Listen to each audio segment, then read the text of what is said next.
శుభోదయం మిత్రులారా, వార్తా కథనాలపై విశ్లేషణ కార్యక్రమం టీజీటీవీ మార్నింగ్ న్యూస్ కు స్వాగతం. నేను మీ జర్నలిస్ట్ సత్య. ముందుగా రాష్ట్రంలో జరుగుతున్న రాజకీయ పరిణామాలను కనుక పరిశీలించినట్లయితే బీఆర్ఎస్ ఏదైతే మార్కెట్ బాట పట్టిందో, ఇటు పత్తి కొనుగోలు నిలిపివేయడం, మరోవైపు ధాన్యం కొనుగోలు కేంద్రాలలో మరి ధాన్యం కొనుగోలు వేగవంతం చేయకపోవడాన్ని నిరసిస్తూ మార్కెట్ బాట పట్టిందో, మరి ఇక్కడ ప్రభుత్వానికిలో కదలిక వచ్చింది. నిన్నటి నుంచి జిన్నింగ్ మిల్లులు ఏవైతే బంద్ పెట్టినాయో వెంటనే జిన్నింగ్ మిల్లు యజమానులతోటి మరి ఇక్కడ ఏదైతే మంత్రి ప్రభుత్వ అధికారులు చర్చలు చేసి ఈ రోజు నుంచి కొనుగోలు చేపట్టడానికి మరి రంగం సిద్ధం చేసిరు. అంటే ప్రతిపక్షం ఏదైతే మరి ఇక్కడ కర్రుగాల్చి వాదం పెడితే తప్ప ఇవాళ ప్రభుత్వంలో కదలిక లేదు. అందుకే ఖచ్చితంగా ఎన్నిక ఏదొచ్చినా కూడా కాంగ్రెస్ కు బుద్ధి చెప్తేనే ఈ 3 సంవత్సరాలలో మనకు ఇచ్చిన హామీలు కానీ వాళ్ళ ఏదైతే పాలన కూడా ప్రజలకు ఆమోదయోగ్యంగా ఉంటది. లేదంటే వాళ్ళు దాచుకో అన్న సన్నంగానే వివరిస్తా ఉన్నారని బీఆర్ఎస్ పదే చెప్తూనే ఉన్నది. అయినప్పటికీ కూడా జూబ్లీ హిల్స్ ఎన్నికకు సంబంధించి ఆ గెలుపు ఒక గెలుపే కాదు, దానికి సంబంధించి ఇటు ఎంఐఎం, ఇటు కాంగ్రెస్, ఇటు బీజేపీ అన్ని కూడా ఒక్కతాను ముక్కలే. అటు టీడీపీ, జనసేనలకు కూడా మరి ఇక్కడ రేవంత్ రెడ్డికి సహకారం చేసి ఇవాళ ఆ సీటు కనుక చిరిగిపోతే రేవంత్ రెడ్డి సీటే ఊడిపోద్ది. కాబట్టి మరి ఏదైతే జూబ్లీ హిల్స్ సీటును నిలబెట్టుకుని రేవంత్ రెడ్డిని మరి అన్ని పార్టీలు కూడా కాపాడిన విషయం అంతా తెలిసిందే. మరి అయినప్పటికీ కూడా ఈ 3 సంవత్సరాలు ఖచ్చితంగా రేవంత్ రెడ్డి ఉండాలని కోరుతున్న కేటీఆర్ ప్రజలకు మాత్రం ఏదైతే అన్యాయం జరిగితే సహించేది లేదు అని చెప్పి నిన్న రోజున జనం బాట పట్టడంతో కాంగ్రెస్ గుండెల్లో గుబులు కొట్టి ఎక్కడికక్కడ కొనుగోలు ప్రారంభించిన పరిస్థితి మనం ఇక్కడ గమనించాలి. మరోవైపు చూసుకున్నట్టయితే గ్రామ పంచాయతీ ఎన్నికలకు సంబంధించి 42% మరి ఇక్కడ ఏదైతే పార్టీ పరంగా ఇస్తామని చెప్పి మంత్రివర్గ సమావేశానికి సంబంధించి మరి ఆ మంత్రివర్గ సమావేశాన్ని వివరాలను ప్రజలకు వెల్లడించాలి. కానీ పార్టీ పరంగా తీసుకునే నిర్ణయాలు మరి ఇక్కడ క్యాబినెట్ లో ఎట్లా తీసుకుంటారో, అసలు ఇక్కడ ఏదైతే తెలంగాణలో ఏం పరిస్థితి నడుస్తున్నదో అర్థం కాని పరిస్థితి ఉన్నది.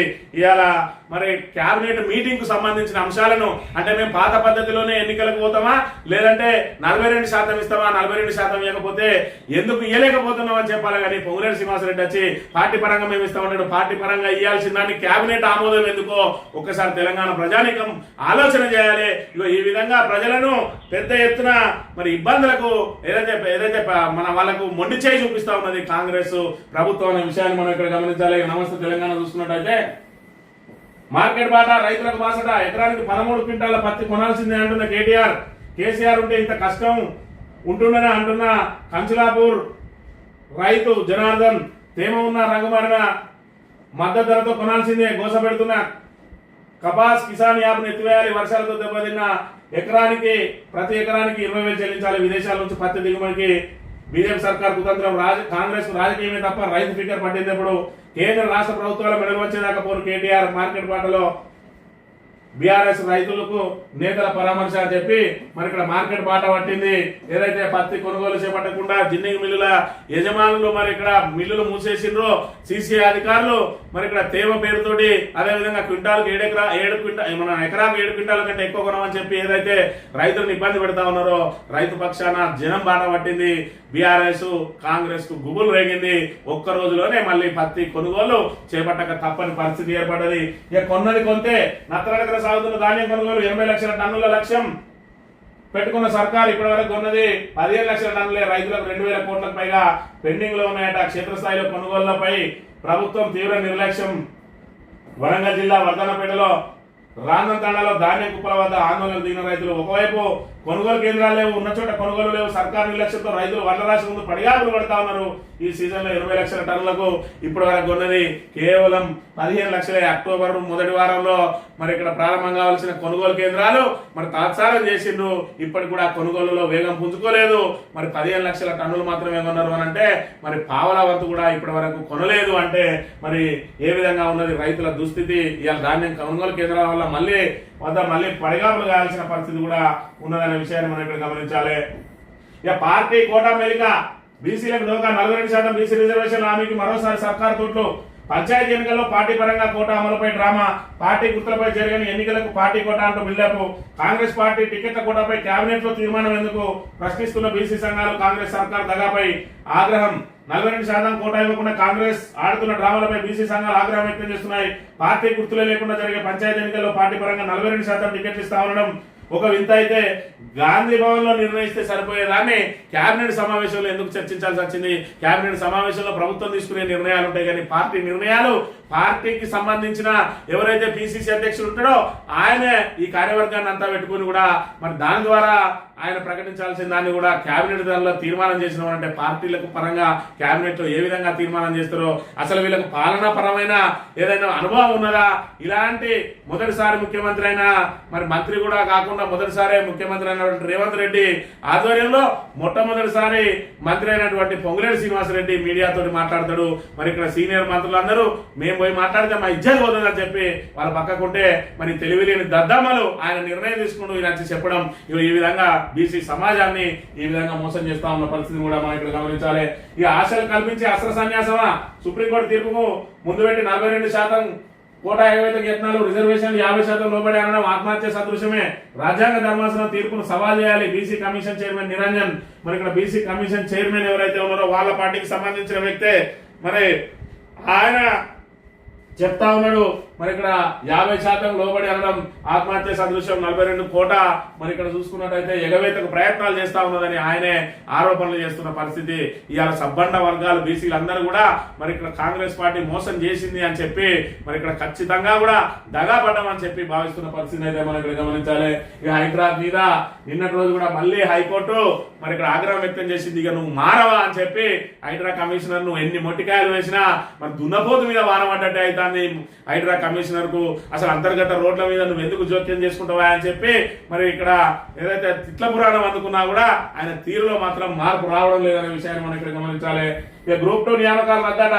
అక్టోబర్ 2019 నాటి ఎంపిక జాబితా చెల్లదు. దాని ఆధారంగా జరిగిన రిక్రూట్మెంట్ రద్దు, రివాల్యుయేషన్ చేసి అర్హులను ఎంపిక చేయాలి. 8 వారాల్లోపు ఈ ప్రక్రియను పూర్తి చేయాలి. హైకోర్టు ఏకసభ్య ధర్మాసనం కీలక తీర్పు మరి ఇక్కడ ఏకసభ్య ధర్మాసనం ఇచ్చింది. ఖచ్చితంగా మరి ఇక్కడ ఫుల్ బెంచ్ పోతే కొట్టుకునే అవకాశం ఉంటుంది కానీ ప్రభుత్వం పోతుందా పోదా అని చూడాలి. ప్రభుత్వం పోకుండా అభ్యర్థులు అయితే పోతారు ఖచ్చితంగా. ఎవరైతే మరి ఇక్కడ 2019 నుంచి ఉద్యోగాలు చేస్తా ఉన్నారో వాళ్ళ ఉద్యోగాలన్నీ నియామకాలను రద్దు చేసి దానికి కుంటి సాకులు చెప్తా ఉన్నది. దానికి ప్రభుత్వం కూడా దీనిలో కొంతవరకు మరి ఈ రద్దు అవడం కోసం వీళ్ళు అఫిడవిట్లు వేసినట్టుగా కూడా మరి ఇక్కడ ఏదైతే ఎంపికైన ఉద్యోగస్తులు భావిస్తా ఉన్నారట. సాక్షి దినపత్రిక విషయానికి వస్తే హిడ్మా ఎన్కౌంటర్ ఏపీలోని మారేడుమిల్లి అడవుల్లో భద్రతా దళాల ఎదురుకాల్పుల్లో మోస్ట్ వాంటెడ్ మృతి.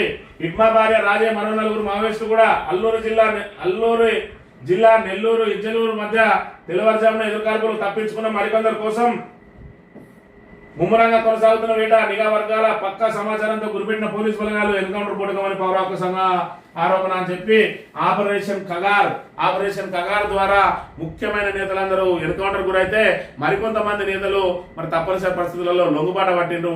కానీ ఏదైతే కేంద్ర రాష్ట్ర ప్రభుత్వాలు ఉమ్మడిగా చేస్తున్న ఆపరేషన్ కగార్ లో హిడ్మానే మరి ఇక్కడ టార్గెట్ గా చేసుకుని వాళ్ళు ఒక హిడ్మాన్ కనుక మనం మరి ఏదైతే వాళ్ళని అంతమొందించినట్టయితే మావోయిస్టు మరి పూర్తిగా కుప్పగొలినట్టు అని చెప్పి ఏదైతే వాళ్ళు ప్రయత్నం చేస్తా ఉన్నారో వాళ్ళ ప్రయత్నాల నుంచి తప్పించుకునే కార్యక్రమంలో భాగంగా మరి ఏఓబి ఆంధ్ర ఒరిస్సా బార్డర్ లోకి ఎంటర్ అయినట్ట. దాన్ని మరి ఇక్కడ ఏదైతే ఆంధ్ర పోలీసులు గమనించి మరి అక్కడ ఆయన మీద ఎదురు కాల్పులు జరపడంతో ముంచెంది అంటా ఉన్నారు. ఏదేమైనా హిడ్మా శకం ముగియడంతో మావోయిస్టులకు కోలుకోలేని దెబ్బలగిందని మాత్రం చెప్పక తప్పదు. ఏ పేరుతో వచ్చిన పరకశీలను అడ్డుకుంటే గోదావరి వరద జిల్లాల మళ్లింపు చట్ట విరుద్ధం. ఏపీ ప్రాజెక్టుతో తెలంగాణ ప్రయోజనాలకు తీవ్ర విఘాతం. కేంద్ర జలశక్తి మంత్రికి రాష్ట్ర మంత్రి ఉత్తమ్ వినతి. ఇలా చూసుకున్నట్టయితే కేంద్ర జలశక్తి మంత్రిని అడ్డుకోని అని చెప్పి ఉత్తమ్ కుమార్ రెడ్డి ఏదైతే చెప్తా ఉన్నాడో అది గోదావరి అంటే జీసీ లింక్ తోటి వచ్చినా దేనితో వచ్చినా కూడా మరి ఇక్కడ అడ్డుకోండి, ఇదంతా కూడా మా జిల్లాలు దోసుకుపోయే ప్రయత్నం. అంటే అసలు దోసుకుపోయే దానిలో మొదటి భాగంలో బీజేపీ ఉన్నది. ఇవాళ ఏదైతే మరి ఇక్కడ గోదావరి బేసిన్ నుంచి తీసుకొచ్చడానికి బనకచెర్లకు నీటిని మళ్లించే ప్రయత్నం ఏదైతే ఉన్నారో వాళ్ళు కూడా కావేరికి అనుసంధానం చేసి తమిళనాడుకు గోదావరి జిల్లాలను పంపించి అక్కడ ఓట్లు దండుకోవడానికి వాళ్ళిద్దరు కలిసి కుట్ర జరుగుతా ఉన్నది. ఇవాళ దాన్ని అడ్డుకోవాలంటే మనకు కోర్టులే శరణ్యం అనే విషయాన్ని మనం ఇక్కడ గమనించాలి. దాంతో పాటు పెద్ద ఎత్తున మన దగ్గర నుంచి మరి ఏదైతే తీవ్ర పోరాటం చేయాలి. బీజేపీ ఎంపీల మీద, తెలంగాణలో ఉన్నటువంటి బీజేపీ ఎంపీల మీద కూడా ఒత్తిడి తీసుకొచ్చే కార్యక్రమం చేయాలి. కానీ వీళ్ళిద్దరు చెట్టా పట్టాలు చేసుకుని మళ్ళీ అక్కడ పోయి అడిగితే మరి వాళ్ళు లైట్ తీసుకునే అవకాశం ఉంటుందనే విషయాన్ని కూడా మనం ఇక్కడ చూడవచ్చు. సింగపూర్, టోక్యో, న్యూయార్క్ తోనే మా పోటీ. December 9 Telangana rising vision document దేశ ఎకానమీలో తెలంగాణ వాటా 10% చేయడమే మా లక్ష్యం. ఈయన మాటలు ఎట్లుంటాయంటే తుపాకి రావడం వచ్చి మరి నేను పెళ్లికి తీసుకుపోతానా, మీరు అందరు కూడా రావాలి, మీకు ఇక్కడనే మరి 10 ఫ్లైట్లు పెడతానా, రష్యాలో మీ అందరికి భోజనం ఉంటది, ఆ తర్వాత జపాన్ లో పోయి మరి అక్కడ పెళ్లి కార్యక్రమం విందుంటది, ఆ తర్వాత తెల్లారి బ్రేక్ఫాస్ట్ అమెరికాలో ఉంటది అన్నట్టు ఈయనకు ఏదైతే ఢిల్లీకి పోతే అప్పులోని చూసినట్టు చూస్తాను, అప్పులకు పోతే చెప్పులు ఎత్తుకపోయేటట్టు చూసినట్టు చూస్తాను అని చెప్పి Revanth Reddy Singapore, Tokyo, New York తోనే పోటీ అని చెప్పి మరి ఇక్కడ తుపాకి రామన్ మాటలు మాట్లాడుతూ ఇవాళ తెలంగాణ ప్రజలను, తెలంగాణ ఏదైతే సమాజాన్ని తలదించుకునే విధంగా ఆయన పరిపాలన ఉన్నది. ఇవాళ ఇచ్చిన గ్యారంటీలకు మరి డోకా లేదు. మరి ఏదైతే దానికి మేము ఇస్తామన్న గ్యారంటీలు 700 రోజులు దాటినా కూడా 2 సంవత్సరాల సంబరాలు చేసుకుంటాను కానీ 6 గ్యారంటీలు మాత్రం 100 రోజుల్లో ఇస్తానని అమలు చేయలేదు. 420 హామీలను తుంగలో దొక్కిండ్రు. ఇవాళ రైతాంగాన్ని నడి రోడ్డు మీద నిలబెట్టిండ్రు. మరి ఇక్కడ ఆటో డ్రైవర్ల ఆత్మహత్యలకు కారణమవుతా ఉన్నారు. ఇవాళ గురుకులాలను సక్రమంగా నిర్వహించలేని దుస్థితిలో ఉన్న ప్రభుత్వం ఇవాళ న్యూయార్క్, టోక్యో, మరి సింగపూర్ తోటి పోటీ పడతా అని చెప్పి తెలంగాణ ప్రజల చెవుల్లో పువ్వులు పెడుతున్న పరిస్థితి కూడా చూడాలి. ఆంధ్రజ్యోతి విషయానికి వస్తే ముగిసిన హిడ్మా శకం, మోస్ట్ వాంటెడ్ నేత హిడ్మా. మరి ఇక్కడ చూసుకున్నట్లయితే దాంతోపాటు 50 మంది నక్సల్స్ ను అరెస్ట్ చేసినట్టు ఒకే రోజు ఏపీలోని 5 జిల్లాల్లో అదుపులోకి తీసుకున్నారని చెప్పి మరి అక్కడ ఏదైతే ఛత్తీస్గఢ్ అడవుల్లో జరుగుతా ఉన్నదో మన ఆపరేషన్ కగారు, దాని నుంచి మరి పూర్తి స్థాయిలో నక్సలైట్లు చెల్లా చెదరవుతున్న పరిస్థితి. దాంతో చుట్టుపక్కల మాట వేసిన వాళ్ళు ఇవాళ వాళ్ళను మరి కొంతమందిని సజీవంగా మరి కొంతమందిని ఎన్కౌంటర్ చేసిన పరిస్థితి. మొత్తానికైతే నక్సలైట్లను అంతం చేస్తా అని ఏదైతే అమిత్ షా చెప్పిండో చెప్పిన విధంగానే పూర్తి స్థాయిలో వాళ్ళను మరి ఇక్కడ నామరూపాలు లేకుండా చేస్తున్న పరిస్థితిని మనం ఇక్కడ గమనించవచ్చు. ఈనాడు దినపత్రిక విషయానికి వస్తే ఎడ్మా ఎన్కౌంటర్ సంబంధించి, అదేవిధంగా గ్రూప్ 2 రద్దుకు సంబంధించి మరి ఇక్కడ ప్రధాన వార్తలుగా అన్ని కూడా ప్రచురించిండ్రు. ఇక్కడ చూసుకున్నట్టయితే 1 కోటి మంది మహిళలకు ఇందిరమ్మ చీరలు హైదరాబాద్ లో లాంఛనంగా ప్రారంభించనున్న సీఎం. అనంతరం లబ్ధిదారులతో వీడియో కాన్ఫరెన్స్ గురువారం నుంచి జిల్లాల్లో పంపిణీ అట. మరి ఇక్కడ ఎవరికి ఇస్తారా ఈ చీరలు అని అంటే ప్రస్తుతానికి మరి గ్రామ పంచాయతీ ఎన్నికలు ఉన్నాయి కాబట్టి ఇక్కడ గ్రామాలలో ఇస్తారట, మార్చిలా పట్టణాలలో ఇస్తారట. ఎందుకంటే రేపటి రోజున ఇక్కడ నోటిఫికేషన్ రాబోతా ఉన్నది. మరి దీని మీద ఒక నిర్ణయం తీసుకున్నారు. ఈ చీరల పంపిణీ చేయాలి, రైతు భరోసా ఎంతో కొంత వేయాలి, అదే విధంగా కొంతమందికి బోనస్ వేయాలి, వెంటనే నోటిఫికేషన్ ఇవ్వాలి. ఇచ్చి ఎలక్షన్ కాగానే మీకు మిగతా వాళ్ళకు కూడా బోనస్ వస్తుంది, మిగతా వాళ్ళకు కూడా రైతు భరోసా వస్తుంది అని చెప్పి వాళ్ళకి చెప్పాలి. ఇక మహిళలకు మాత్రం చీరలు అందరికి ఇచ్చేయాలి. ప్రభుత్వ పరంగా 2 చీరలు ఇచ్చి కాంగ్రెస్ కి ఓటే అని చెప్పాలి. జూబ్లీ హిల్స్ లో ఏ విధంగా అయితే మరి ఇక్కడ పూర్తి స్థాయిలో అధికారాన్ని దుర్వినియోగం చేసిండ్రో ఇగో ఇది కూడా అదే ప్రయత్నం చేయబోతా ఉన్నది మళ్ళీ గ్రామ పంచాయతీ ఎన్నికలలో. ఇవాళ చూసుకున్నట్టయితే మరి ఇక్కడ కేసీఆర్ ముందే చెప్పిండు, కేటీఆర్ చెప్పిండు, హరీష్ రావు చెప్పిండు. ఏదైతే మన కేసీఆర్ పథకాలు ఉన్నాయో మరి ఇలా రైతు బంధు పథకాన్ని తీసుకున్నప్పుడైతే అది నాట్లప్పుడే మరి ఇక్కడ రైతు బంధు చేస్తే ఈయన ఓట్లప్పుడే వేస్తాడు. ఇవాళ బతుకమ్మ చీరలు ఆడబిడ్డలకు దసరా పండుగ రోజున ఇస్తే ఇవాళ ఈయన ఇందిరాగాంధీ జయంతికి ఇస్తా ఉన్నాడట. ఇందిరాగాంధీ జయంతికి చీరలు కట్టుకొని తిరుగురి కొత్త కొత్త చీరలని. మరి ఇక్కడ కొత్త చీరలు ఇచ్చే ఉద్దేశం ఏంది? నా ఆడపడుచులు, తెలంగాణ ఆడపడుచులు ఏదైతే కొత్త బట్టలు కొనుక్కోలేని వాళ్ళు ఇలా దసరా పండుగ అనేది తెలంగాణలో అతి పెద్ద పండుగ. ఆ పండుగకు మీరు నారాజు కావద్దని చెప్పి ప్రతి దసరా పండుగకు చీరలిస్తే దాని మీద నానా రకాల యాగి చేసిన కాంగ్రెస్ ప్రభుత్వం ఇవాళ ఓట్ల కోసం చీరలు పంపిణీ చేసి ఆ ప్రతి పథకాన్ని కూడా ఓట్ల పథకాలుగా మార్చింది. ఇవాళ ఏదైతే కాంగ్రెస్ ప్రభుత్వం వచ్చిన తర్వాత పథకాలు ఏ విధంగా నిర్వీర్యం అవుతా ఉన్నాయనేది దీనికి మనం సాక్ష్యంగా చూసుకోవచ్చు. ఇవాళ రైతు భరోసా అనేది మరి ఇక్కడ ఓట్ల కోసమే దాన్ని ఉపయోగిస్తా ఉన్నాడు. ఇవాళ బతుకమ్మ చీరలను కూడా ఓట్లకే ఇస్తా ఉన్నాడు. ఆ చీరల పేరే బతుకమ్మ చీరలు. మరి ఇక్కడ 2 సంవత్సరాలు అయింది మీరు అధికారంలోకి వచ్చి కనీసం దసరాకు చీరలు అందజేయాలని దద్దమ్మ ప్రభుత్వం ఇవాళ ఓట్ల కోసం చీరలు పంపిణీ చేయడానికి చూస్తా ఉన్నది. జూబ్లీ హిల్స్ లో అనేక అక్రమాలు జరిగినాయి. దానికి తోడు ముస్లిం ఓట్లన్నింటినీ కూడా కాంగ్రెస్ కు దోర్చింది బీజేపీ. ఇక్కడ బీజేపీ కాంగ్రెస్ కుమ్మక్కైంది, అదేవిధంగా ఎంఐఎం దానికి తోడైంది.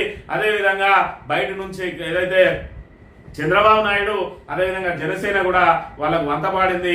దాంతో ఇవాళ పూర్తి స్థాయిలో అక్కడ చిత్తుగా ఓడాల్సినటువంటి మరి కాంగ్రెస్ గెలిచిందని ఇలా విర్రవీగుతా ఉన్నారు. ఇవాళ గ్రామీణ ప్రాంత ప్రజలు ఏ విధంగా ఈ పథకాల ద్వారా ఇబ్బందులు పడతా ఉన్నారో, అదే విధంగా బీసీలను ఏ విధంగా మోసం చేసిందో కాంగ్రెస్, వీటన్నిటి కూడా ఓటు రూపంలో చూపించాలి. ఖచ్చితంగా కాంగ్రెస్ అభ్యర్థిగా నిలబడ్డ వాళ్ళకు డిపాజిట్ రాకుండా ఓడియాలని విజ్ఞప్తి చేస్తూ ఇది ఈ రోజు morning news 3 thank you very much.